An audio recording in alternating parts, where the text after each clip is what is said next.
the Baen Free Radio Hour.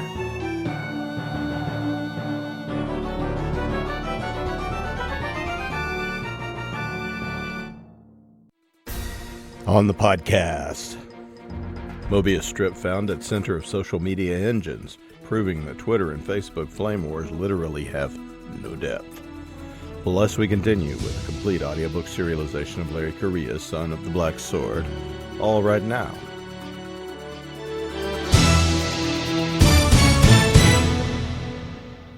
Welcome to the Baen Free Radio Hour podcast. It's an honor to have you along. I'm Baen Senior Editor Tony Daniel. We have part two of a two-part interview with Sharon Lee and Steve Miller discussing their new short story collection, A Liaden Universe Constellation, Volume 4 this time. The Constellation volumes are collections that bring together all the short fiction Sharon and Steve have written set in the Liaden universe. Now the fourth one is out, and Sharon and Steve will tell us all about it.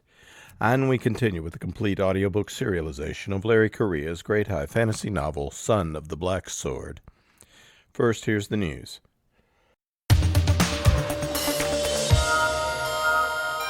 The July New hardcover and trade paperbacks are now at booksellers everywhere.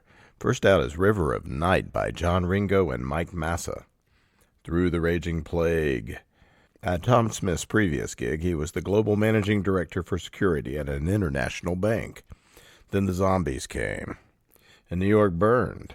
His plan to save the city long enough to find a cure for the zombie virus didn't work out as planned, but Tom and a few trusted allies are able to escape. Now they seek refuge in the bank's prepared evacuation retreat in the Cumberland Valley of Tennessee. Between them and that relative safety are hundreds of miles of clogged roads, burned-out towns, and howling mobs of infected. But Tom Smith has a spark of an idea even for that. And as always, he's got the beginnings of a plan. Also out in July is Mark of Cain by Charles E. Gannon. Blaze a trail through dangerous worlds. Cain Riordan has finally received the message he's been waiting for, a summons to visit the alien Dornani, who still have his mortally wounded love, Elena Corcoran, in their advanced medical facilities, but the Dornani are in chaos and have lost track of Elena's surgical cryocell. Now Riordan must blaze a trail through dying and dangerous worlds to find her.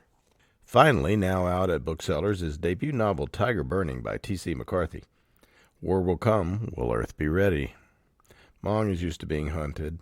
As the last dream warrior, a member of a Burmese military unit whose brains are more machines than gray matter, everyone wants him dead, punished for the multiple atrocities his unit committed during war.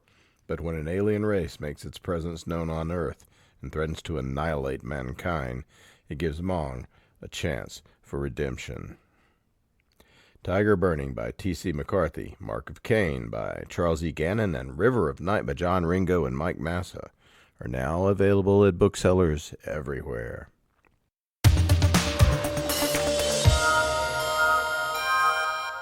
This is part one of a two-part interview with Sharon Lee and Steve Miller, authors of A Liaden Universe Constellation, Volume 4.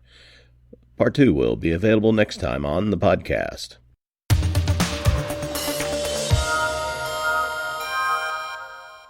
I want to welcome Sharon Lee and Steve Miller back to the podcast. Hello. Hi there. Hi, Tony. So, Maine-based writers Sharon Lee and Steve Miller teamed up in the late 1980s to bring the world the story of Kinzel, an inept wizard with a love of cats, a thirst for justice, and a staff of true power. Though that was a long time ago. Since then, the husband and wife team have written dozens of short stories and 20-plus novels, mostly set in the star-spanning Liaden Universe novel series. Before settling down to the serene and stable life of science fiction and fantasy writers, Steve was a traveling poet, a rock band reviewer, reporter, and editor of some community newspapers. Sharon has been an advertising copywriter, copy editor on Nightside News at a small city newspaper, reporter, photographer, and book reviewer. Both credit their newspaper experiences with teaching them the finer points of collaboration. Sharon and Steve passionately believe that reading fiction ought to be fun, that stories are entertainment. Hey, I do too. Steve and Sharon maintain a web presence. You can find all the stuff you need about the Liaden universe and more at Corval, Korval.com. So out now is a new collection. We've been collecting all of this short stories and shorter work that is in the Liaden universe in the books called the A Liaden Universe Constellation, Volume 1, 2, 3, and now at Booksellers is Volume 4. Yeah, yeah. Well, I mean, the thing is that he's finally. I just felt so happy for him because he has spent 3 years being tricked over by these these idiots. And finally, he gets to show that he is a pilot. You know, he's a third class pilot. He can do it. So, um, anyway, I thought it was a great story. Um, what about the Christmas story? It's a holiday story, Black Party. Because we had a book coming out. This was a Bing Com story, and because the book was coming out in January. You asked us for a seasonal story, and unfortunately, Liadens don't celebrate Christmas, or Thanksgiving, and we're pretty sure you didn't want a festival story. So it took some real thought to come up with a story that was a quote unquote seasonal story that hit all the seasonal hallmark buttons, but was still a Liaden story. But I think we did well. It's got cookies to start with. It's got cookies. Yes, absolutely. You can't have a Christmas story without cookies. And it's about a guy who shows up on Sibwick with a bunch of kids. And he's been relocated not only from Liad, but from Liad's Lowport. So he is, quote unquote, not the best people. And our challenge was to, one, figure out who he was and why he had these kids, which he wasn't telling us, because why should he? And also to have him be enough of a person to understand about neighbors and how people need their neighbors in order to exist, that we all may be strong, but we're not as strong as the neighborhood if we all stand together. And it's basically that kind of a story. It's a wonderful life, and we're all here together. Well, it starts with, our first viewpoint is with, is it Gaina, who runs the bakery, right? And she's trying something new.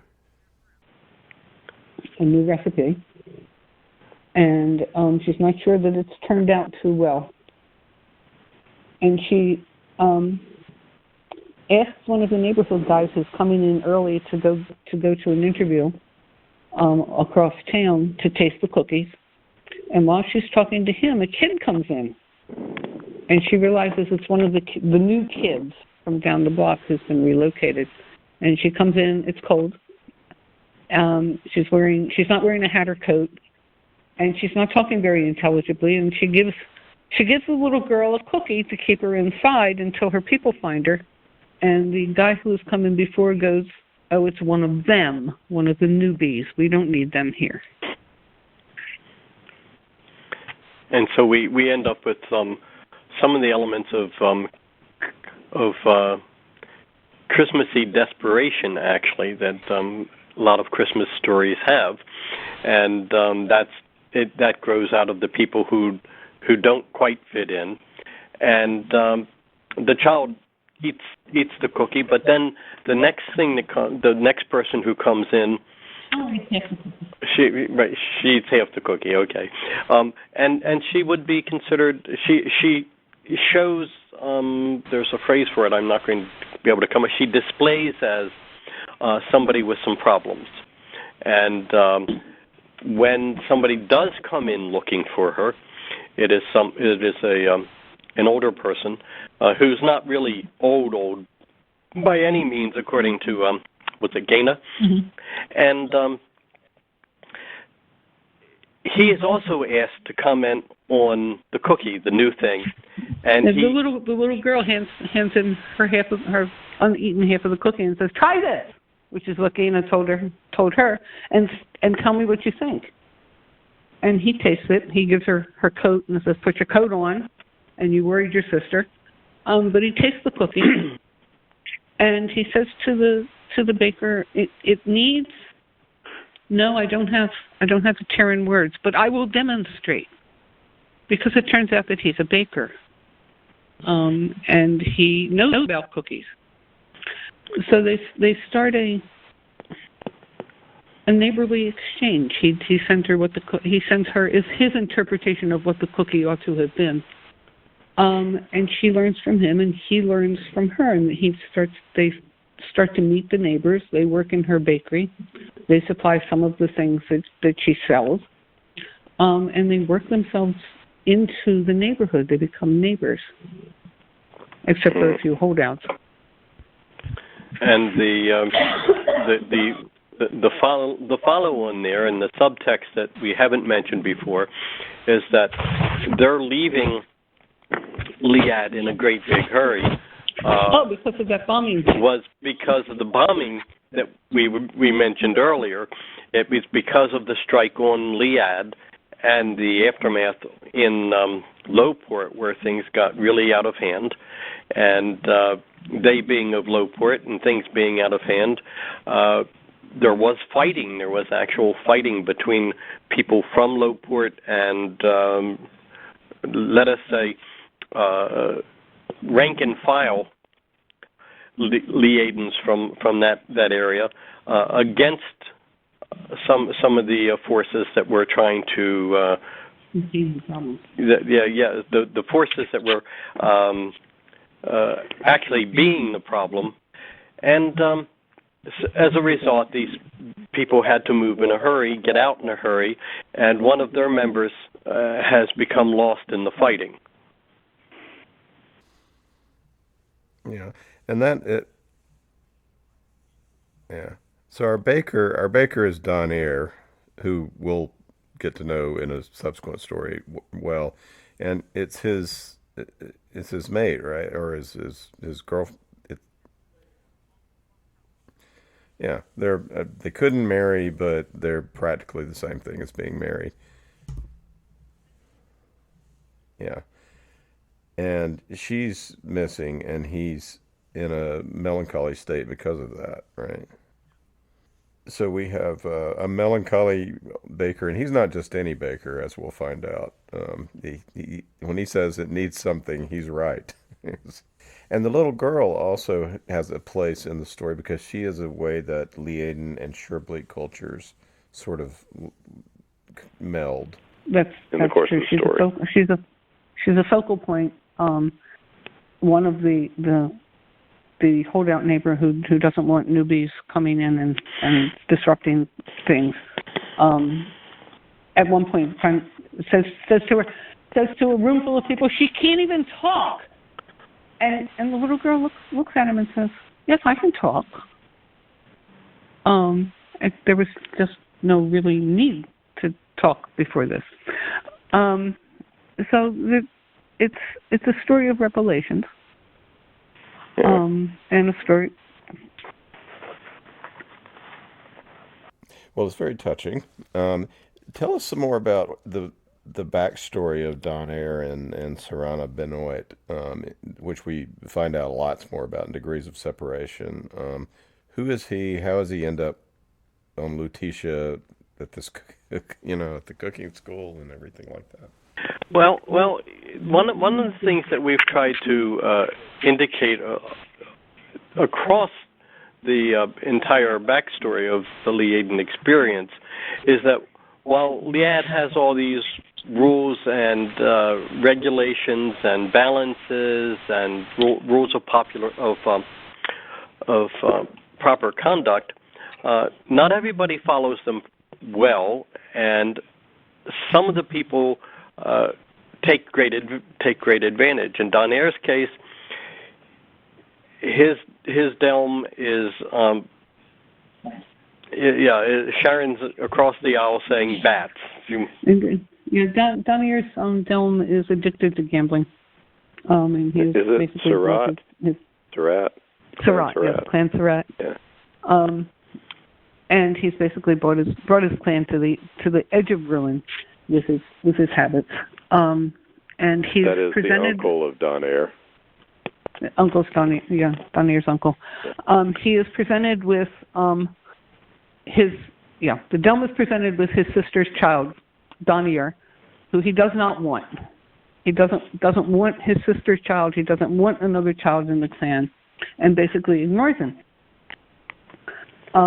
He's raised by the servants and raised in the kitchen, and he learns how to bake from the baker in the kitchen. He learns how to make bread until, I guess he's about 14, and his cousin, the Delm, the Delm's son, comes home, and in an honorable way talks to the boy to try to figure out what place he has in the clan and how the clan can utilize him, how the clan can serve him, and goes to talk to his father about this. And his father goes nuts and says, "I don't want him here. He's going to try to take us over, get rid of him." And the Delm goes, "Well, what should I do?" And sends him away to school. And Don Air is allowed to pick his school. And he says, "I want to go to a cooking school. As a matter of fact, I want to go to the school that the cook and the baker in our kitchens talks about like it's the high church. I want to go to the cooking school on Lutetia." And they say to him, "But you'll have to learn this new language because all of the classes are taught in this language." He's like, "It's okay. I'm good with languages. My teacher says and my tutor says so." So he winds up getting sent to this cooking school, where he remains for 10 years. And excels. Excels and becomes a teacher and is ready to move off onto his own and collect a small inheritance from his mother and move to an outworld and open up a bakery. And his Delm calls him home. And in the Liaden universe, when your Delm calls you home, you cannot say no. Only at great peril. Often when you should say no. So he is called home. And he is called home and pressed into duty for the Delm, which is not a good duty, and which is in fact which is how he meets the children. But luckily, before he leaves Lutetia, he makes the acquaintance of the captain of the guard of the city watch. And they become friends, and then they become lovers. And then she gets into a spot of trouble, which means she needs to leave the city guard just as he's called home by his Delm, so they travel together. And she is a much more suspicious person than Don Air is, and also more able to see people's twisty inclinations. So she goes with him as his quote. Well, she's a cop. Yes, she's seen it all. Yeah. She goes with him as his quote unquote bodyguard. And so they are a set which amuses people or horrifies people depending on which people they are. And she basically saves his butt on Lutetia from some political trouble he gets. So what? Go ahead. Go ahead. Well, Lutetia is another one of the worlds where there's the official line of what's happening and the real line of what's happening, and you can find this in a country club. You can find it in many small towns. You can find it in big cities, where everybody knows who's really in charge, and unfortunately, sometimes 3 or 4 people think they're the one who's really in charge, and thus you arrive at conflicts. You can see the same thing happen at science fiction conventions, but we won't go there. And the net result being that he does have his butt saved, and at the same time, when she arrives on Liad, which she ends up on because of him, she is not as sure of the ground rules anymore. She's living in a whole different kind of a system for her, and so things become very complex there. Yeah. Well, first of all right. So things have gone downhill for Clan Surratt by the time he gets back, and and the misjudgment by his uncle is even. I mean, this is a hugely educated, really good cook who could maybe save them, but instead, what he basically trades him away as a indentured servant. Yeah, he loses him in a card game.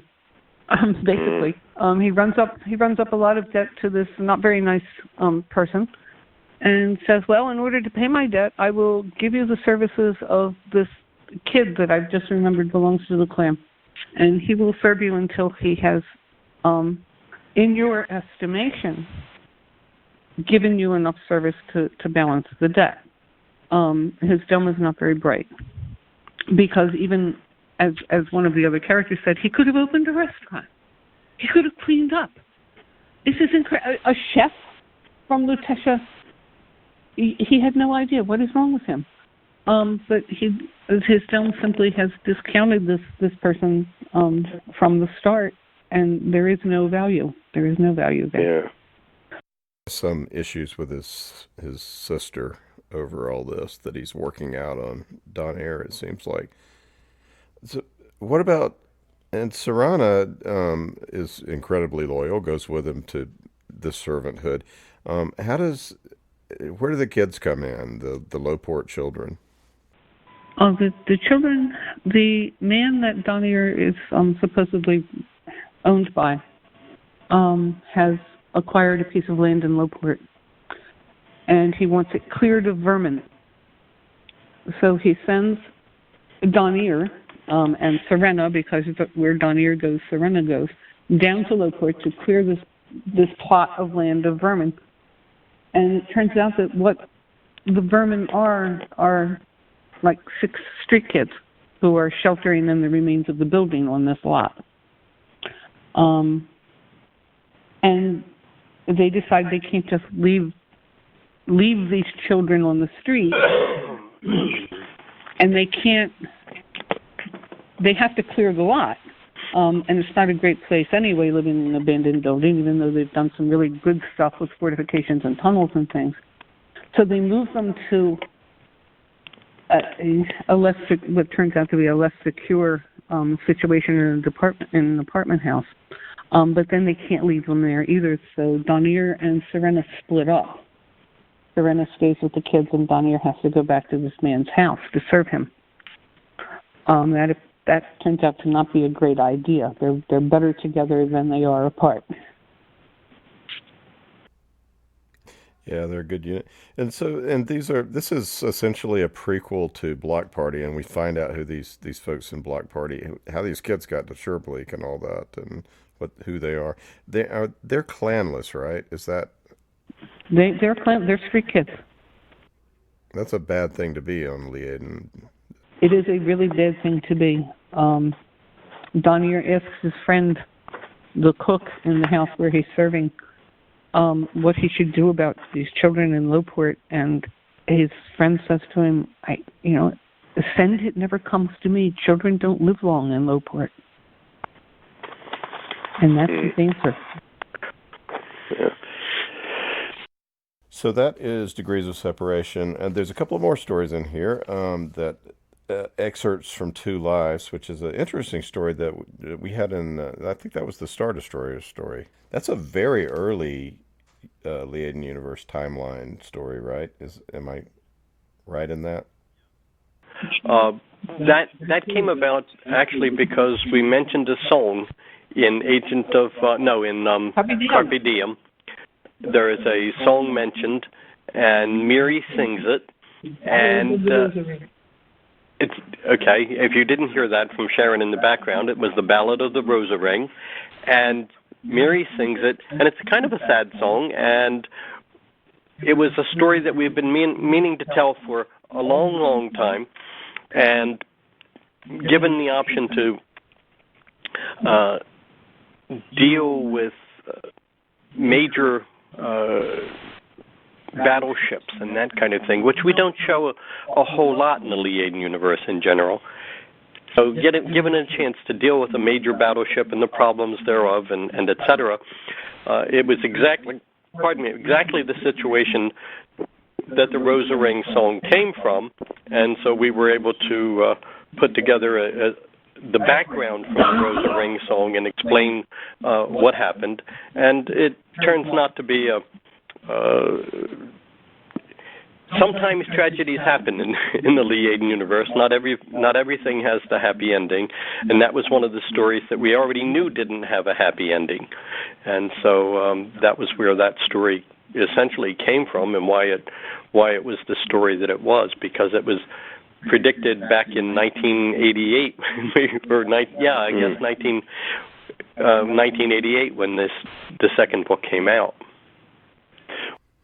Well, tell us about, just to don't tell us the what happens, of course, although, but tell us about these two sort of star-crossed lovers that are the main characters and what their talents are.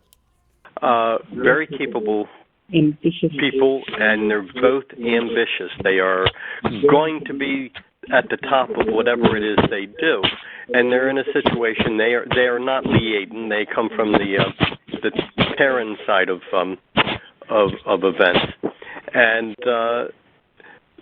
the society they're coming from has just recently sort of lost a war, and means they lost a lot of people, and that puts both the protagonist, well, both of them are essentially protagonists, puts them in a spot where they're both in a chance to move up quickly. One in the train of an admiral who is looking for somebody to replace him, and the other in a research situation for top-end research where they're going after information from the original universe, dangerous information, and this person has come across a special angle for that. And because the spaceship, the battleship, has so much extra room on it, since right now nobody is running battleships. Nobody is running battleships right now, and this battleship is used to transport a research expedition, which the woman is in charge of, and it kind of goes from there. She's overreaching at the same time that he's overreaching. They're just overreaching in different situations, and the battleship comes back after having left them to their research, and she has pushed the research to very dangerous systems, and it's the necessity of protecting the battleship and protecting the expedition come to a head, because then you can't do both. And that was how they became star-crossed. They became star-crossed because they were both super ambitious and both recognized the other as somebody who was super ambitious and could work with them. Mm. And she's a biologist, right? She is. The research project is, quote unquote, terraforming the planet, and she thinks figured out a way to accelerate this amazingly. And by using technology that was quote unquote forbidden technology from the previous. Which is not a good idea in stories sometimes. Or in real life. Yes. And finally, so you explained the Rosa Ring lyric, but that story. Finally, we have Revolutionists. Tell us a little bit about that with Gerald and his. He's on a space station, and then he's outside floating around, right? Something like that. Gerald is a child in a star station that has been going through some hard times, some rough times, and there's not a lot of children on the station, and some of them are being sort of kept because of the understanding that if you take blood from young people and give it to old people, they can take extra benefit from that blood. It's a thing that's being studied right now as to whether or not it's true in our real life. So it was a topic that was easy to work with. And so it turns out Gerald's mother and his line goes back to somebody very famous in the Liaden series, and that is his full name is Gerald Jethry, and he's named after perhaps his great grandfather Jethry, and Jethry, of course, is one of the characters in Trade Secrets and Balance of Trade and that. So he's named after that particular person. But there's not a lot of things actually for the kids to do. It's sort of the station part of the time is a lot like welfare neighborhood, in that there's people sitting around waiting for something to happen, waiting for something to do, and sometimes you can go get yourself in trouble. You can go, you can, or you can just go sit and wait. And they're trying to hold on to that it would be the upper decks are trying to hold on to Gerald as somebody who is of the line of the good blood. And Gerald, of course, has a little bit more going for him in that he wants to study things, he wants to do some things, and so he becomes involved with a person whose parents have more position than sense, and they're putting him in charge of things from time to time where maybe he oughtn't be in charge. The upshot of all of this is that in a spot where the essentially Gerald becomes the security for the entire station. Gerald and this other, I would call him boy, become the security for the entire station, and that position the drives the one boy to the edge and saying, okay, I'm in charge now. You would, and he's going to have a revolution and take over everything. And so Gerald, who has nothing else to do and nobody else he really knows, says, okay, if this is the revolution, this is the revolution, let's go. And as the only responding person to the security call, and with spaceships approaching the station, he's put into one of the high-end defensive suits and goes outside to defend the station. So that's what happens to Gerald. He's kind of semi-wrong person, semi-right person, in the semi-right time, semi-wrong time. Yeah, and he's got to make a choice. Yeah. Yes. In fact, he's got to make a choice. And his unindicted co-conspirator also makes a choice, which is kind of not necessarily. I've had people tell me that they didn't see that coming, so I guess that it worked.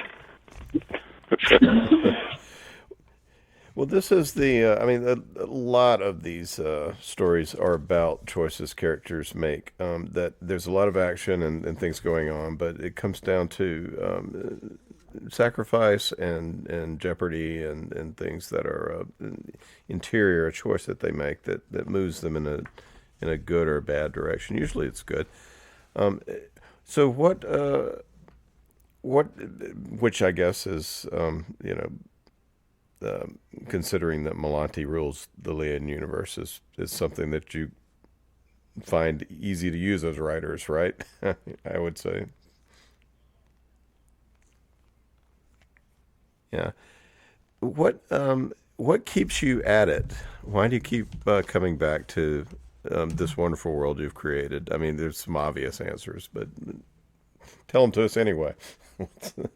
Well, we've been living here for 30 years, 35 years now, and it's home. It is. We hear from people who want to know, what would Jesus do, and that kind of a question. Well, when we're walking around, we do say to each other sometimes when we see something happen, what would Valcon do, or what would Miri do, or gee, what would Theo do? Oh no, don't go there. But pardon. There's a whole lot of exploration, as you just were talking about, of what choices are available to people, and sometimes, as in the story of the Keandra who comes up with the street Keandra who comes up with you guys are missing the problem. I know what the problem is. The problem is this ought to be personal. That's choices, yes, and it's a lot of what we end up dealing with. So we filter the whole world that we live in now through what we've written about and what questions people have asked us about our characters, and we still get people saying, "Oh, but what about this? What about that? When are you going to get to this person or that person?" Well, what are you working on at the moment? What we are working on at the moment, we are working on a novel which is due in September, a Liaden novel. It doesn't have a title yet. We are working on a novel which may or may not get done exactly in December, which is a Jethry novel, and actually there should be 2 books in that series, in that system, and it looks like a duology. And I'm currently about 2/3 of the way, I'm hoping, through a story in which somebody is lost in a snowstorm on Shore Bleak. That's 3 things. Yeah. And plus, we owe you guys a story in support of accepting the land. That's so right. That's 5. That's going to be November 15th story. So just. Yeah, I think the one that I'm working on won't be that one. I'd have to check the dates very carefully, not in terms of the dates of getting it written, but rather the dates within the story to see whether it would be appropriate to the I've got to that occasion. I think we need to do Renzo and Enzor. Yeah. Well, anything else we'd like to say about Liaden Universe Constellation Volume 4? It's a great collection of previously published stories, and you all should buy it. It's got a very nice cover on it. Sam Kennedy's cover is terrific. And that does, in fact, show Gerald Jethry in his spot where he's trying to defend the Star Station against a few outsiders. Yeah, it's a cool cover. Kennedy cover. And Liaden Universe Constellation Volume 5 is in nascent form. It's rolling right along. There are stories moving in that direction. We know it's coming close when we can look down and say there's at least 80,000 words. Yeah. And right now, no, we're nowhere near the 80,000 word count. But once we get to 80,000 words, what we end up doing generally is we say to Tony, it might be getting close. And that is Tony Weisskopf. And then at that point, we get some. We start looking forward to what else fits. What other? Is there anything else that we haven't thought of that should go in and like that? We're not at that point yet. Yeah. Well, where we are now is A Liaden Constellation Volume 4, and it is at booksellers everywhere. Sharon and Steve, thank you very much for talking with us about that collection. Okay, thank you, Tony. You're welcome. Thanks for calling.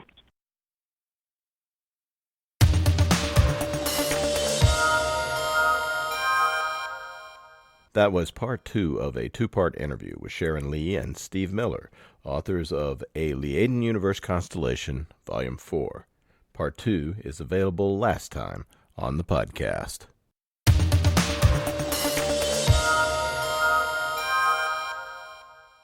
Now we continue with the complete audiobook serialization of Son of the Black Sword by Larry Correia, Book 1 in the Saga of the Forgotten Warrior.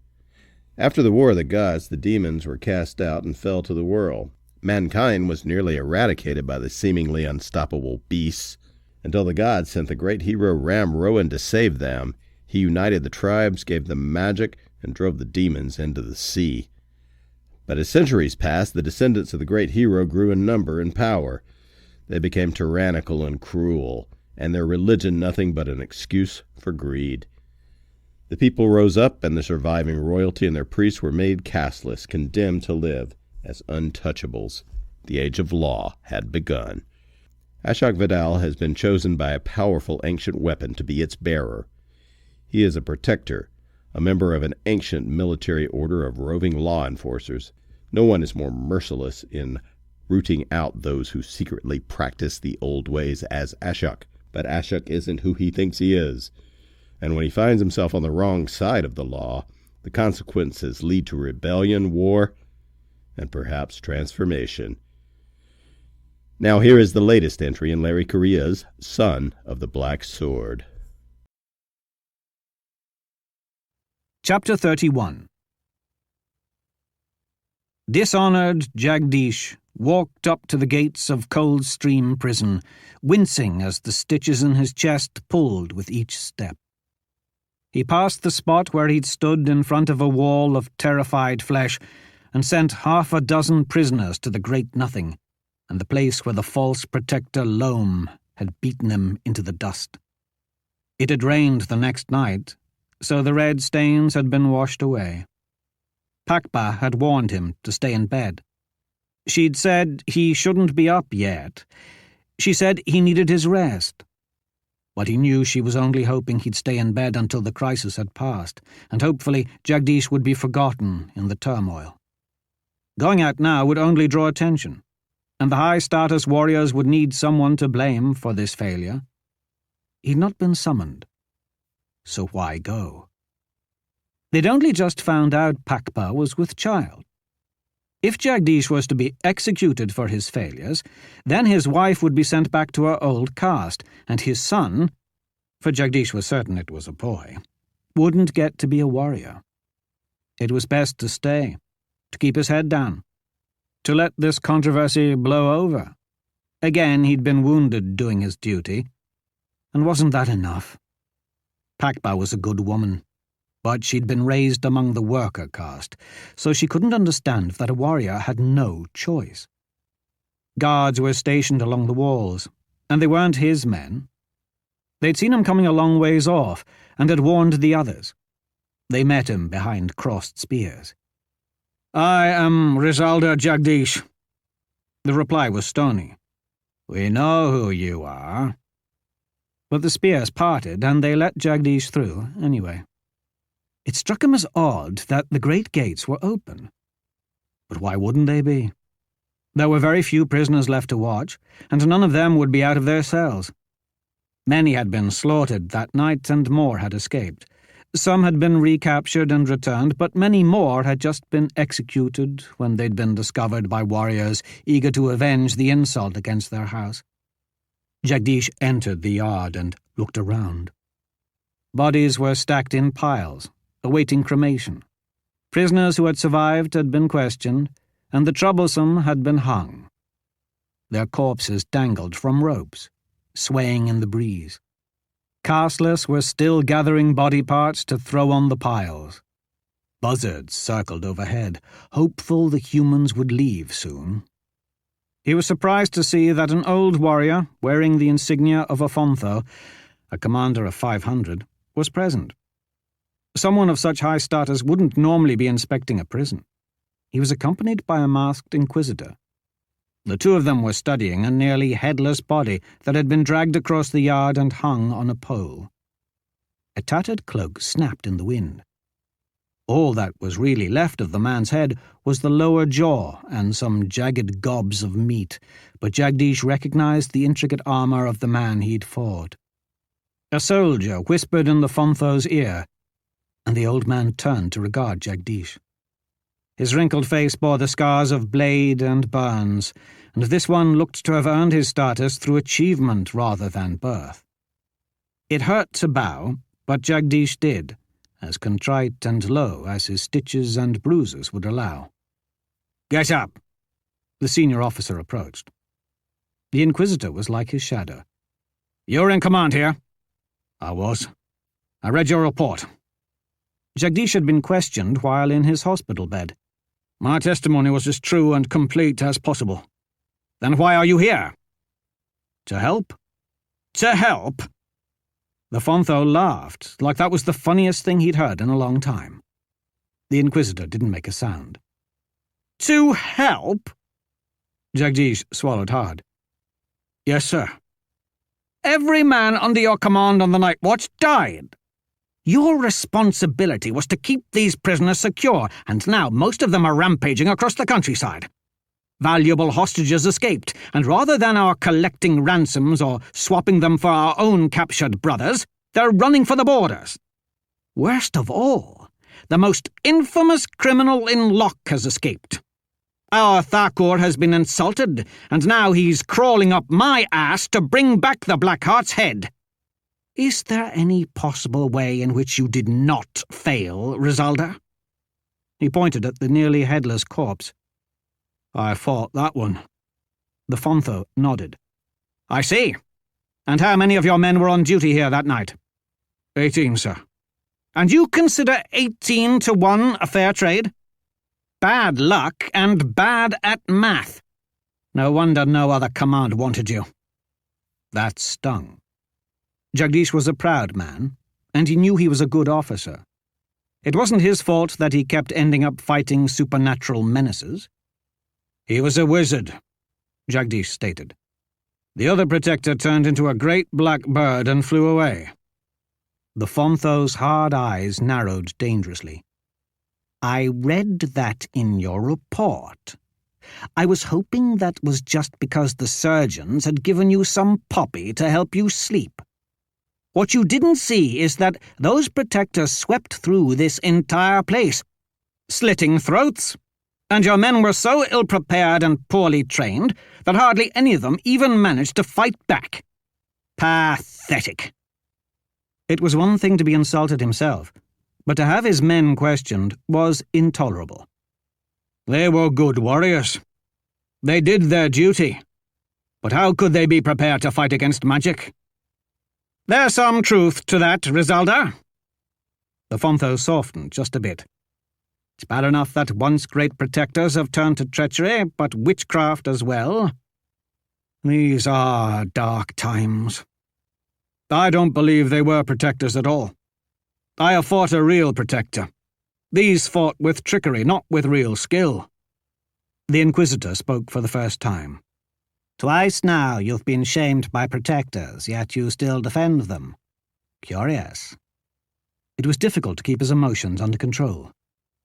"This wizard didn't fight like a protector, and I saw no sign of Ashok Vidal." "Are you suggesting he's innocent?" The Inquisitor's question was flat and emotionless. "He certainly isn't here." That was a trap. No matter how hot-headed a warrior might be, only a stupid one would verbally spar with an Inquisitor. "I only speak the truth. I don't interpret it."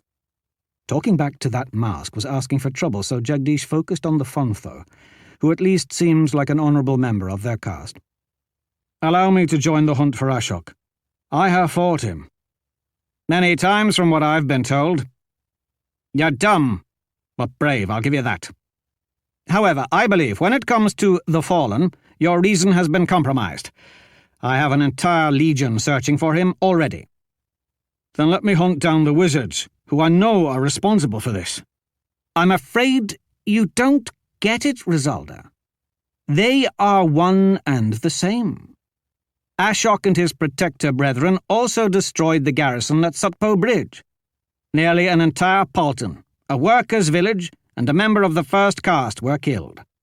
Men, women and children, hell, even horses and dogs. So many bodies hacked up and tossed into the river that they're still washing up in villages downstream.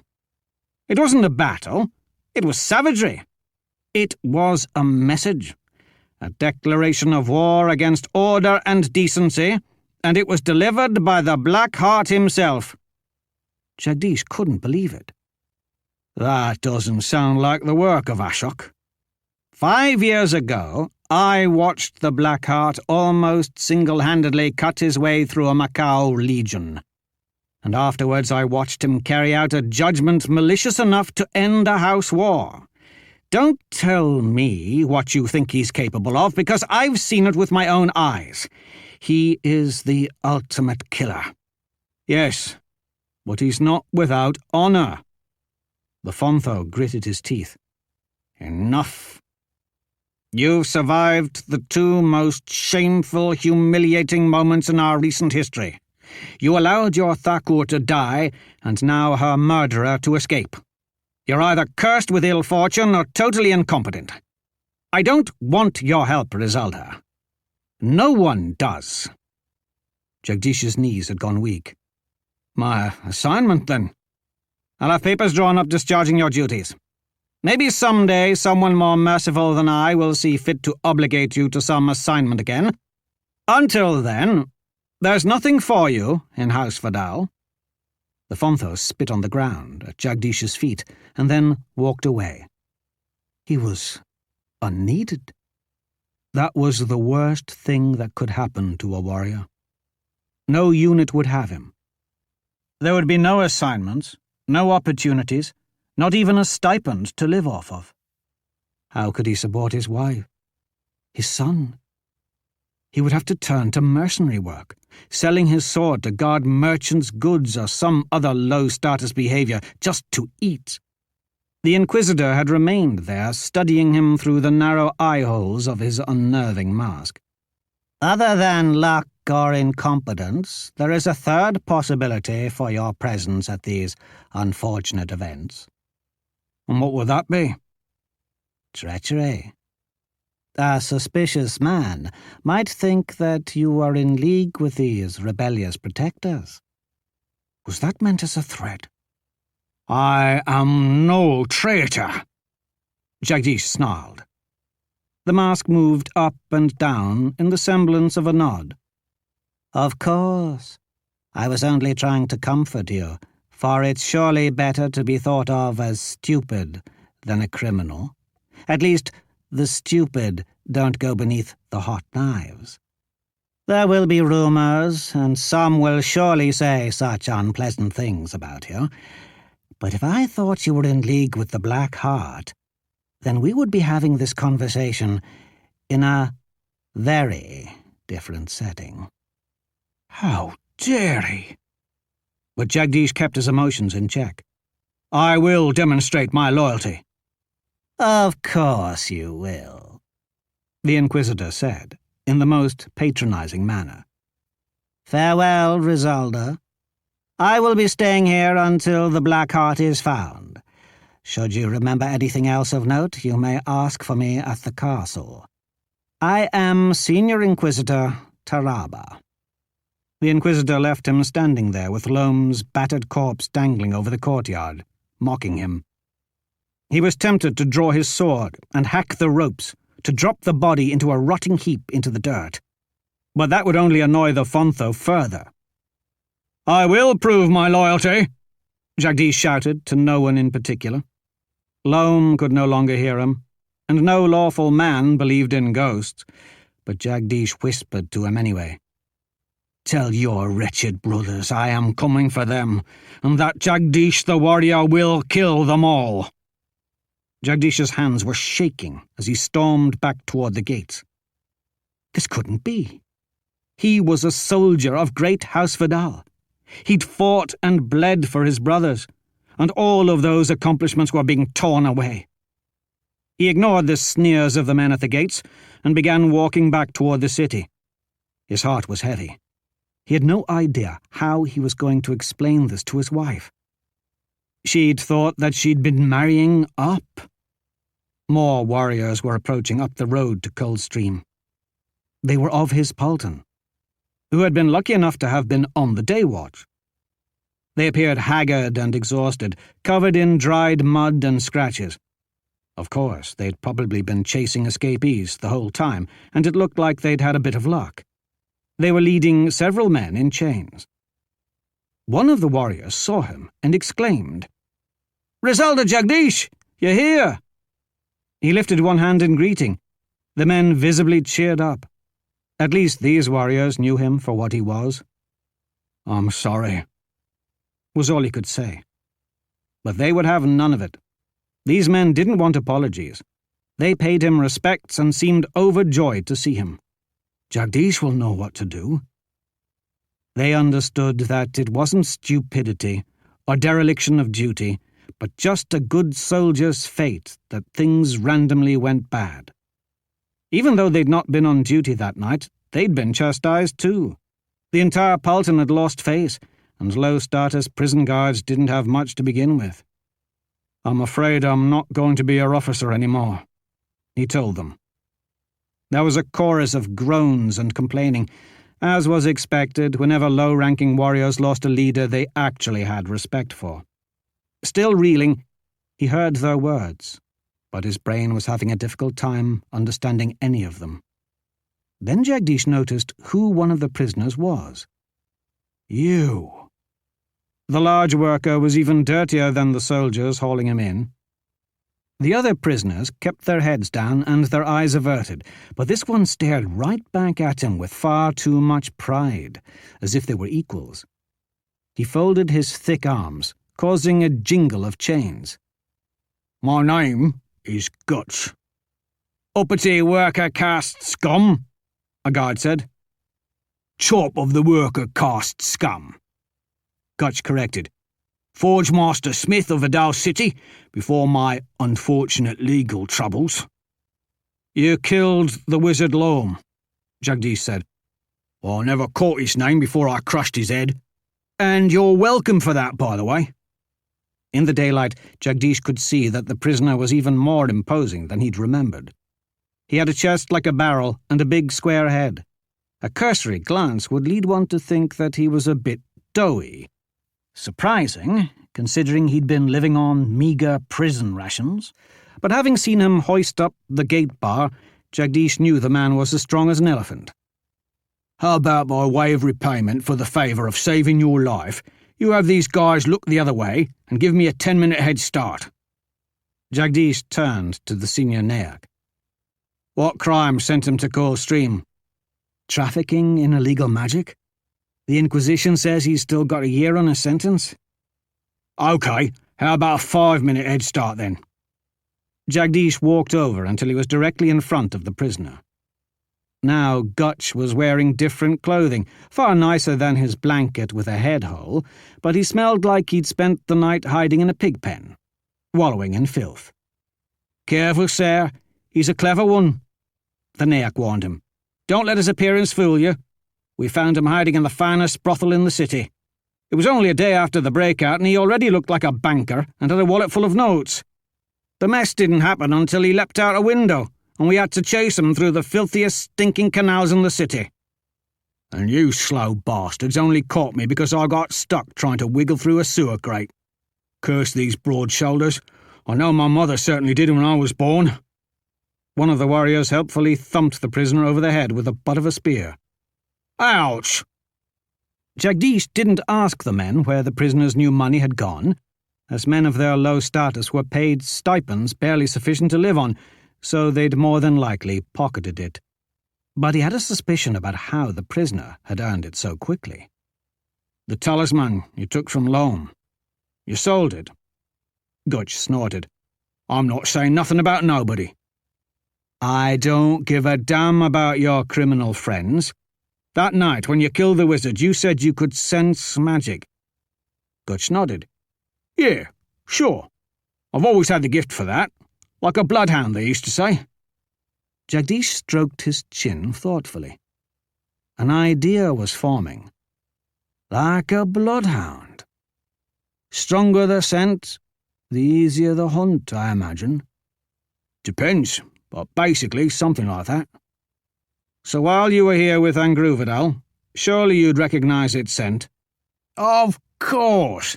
That sword is the strongest damn thing I've ever... Gutch caught himself. Hang on.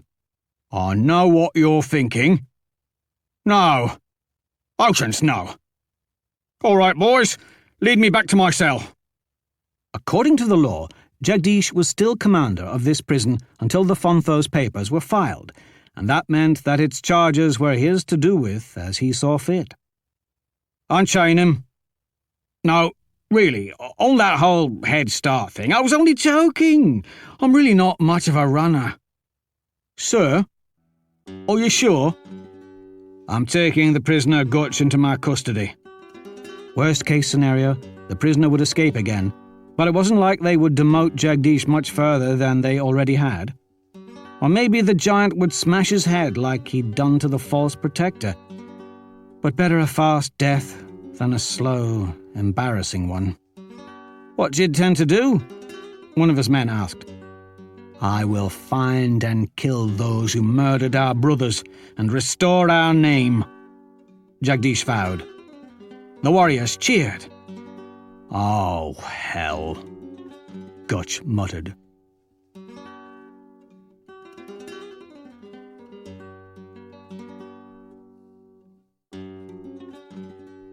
That was another entry in the complete audiobook serialization of Son of the Black Sword by Larry Correia. And that's it for the podcast. Thanks to Audible.com and to podcast theme composer Ruth Judkowitz. And a conservatorship for a multi-billionaire island of sentient pine trees that has been floating around the Atlantic basically doing nothing while its $1 Boston bank account deposit from 1792 keeps multiplying and multiplying. That compound interest is good stuff. Plus, thanks and praise to Sharon Lee and Steve Miller, authors of A Liaden Universe Constellation, Volume 4. Please join us next time here at the hammering heart of science fiction and fantasy. And keep reaching for the stars.